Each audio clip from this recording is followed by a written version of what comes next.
Wise আল Qarni, যিনি মায়ের সেবা করার জন্য আমার নবীর সাথে সাক্ষাৎ করতে পারে নাই, তিনি দ্বিধাদ্বন্দ্বে পড়েছে কি মায়ের সেবা করবে নাকি আমার নবীজির কদমে চলে আসবে। ফয়সালা চলে আসলো, ওয়াইস আল কারনী, তুমি তোমার মায়ের সেবা করো, মায়ের সেবা করো। মায়ের সেবা করতে করতে নবীরাও ভালোবাসে, মায়ের সেবাও করে। মায়ের সেবা করার কারণে আমার নবীর সাথে সাক্ষাৎ হয় নাই, কিন্তু আমার নবী যেদিন দুনিয়া থেকে পর্দা করবে, আমার নবীজি ফারুক আজম, সিদ্দিক আকবর, মাওলা আলী শেরে খুদা, উসমান জিন্নুরাইন সবাইরে ডেকে বলে, আমার এই জুব্বাটা করণ শহরের ওয়াইস আল কারনীকে দিয়ে আসবা। পড়েন সুবহানাল্লাহ। তারা বলে এই নাম তো কখনো শুনি নাই।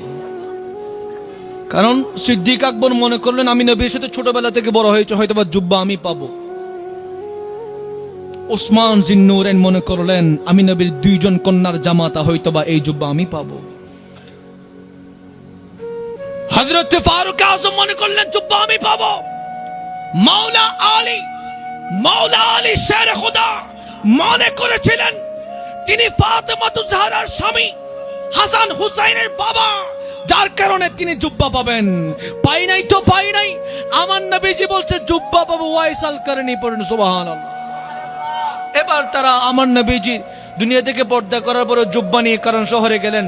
ওয়াইস আল কারনী কে আছে কেউ চেনে না, কেউ চেনে না। কেউ কেউ বলতেছে যে পাহাড়ের উপরে একজন ওয়াইস পাগলা, পাগল মজুব একজন আছে, ওই যে পাহাড়ের মধ্যে সে হতে পারে। এবার গেলেন ওয়াইস আল কারনী ঘরের মধ্যে, আমার নবীর সাহাবীরা এখনো জুব্বা নিয়ে ভেতরে প্রবেশ করে নাই। হুজুরেরা জানেন এখনো আমার নবীর জুব্বা নিয়ে ঘরে প্রবেশ করে নাই। ওয়াইস আল কারনী ঘর থেকে আওয়াজ দিচ্ছে, এ তোমরা কে এসেছো? তোমাদের সাথে আমার নবীর খুতবা এসেছে। পড়েন সুবহানাল্লাহ।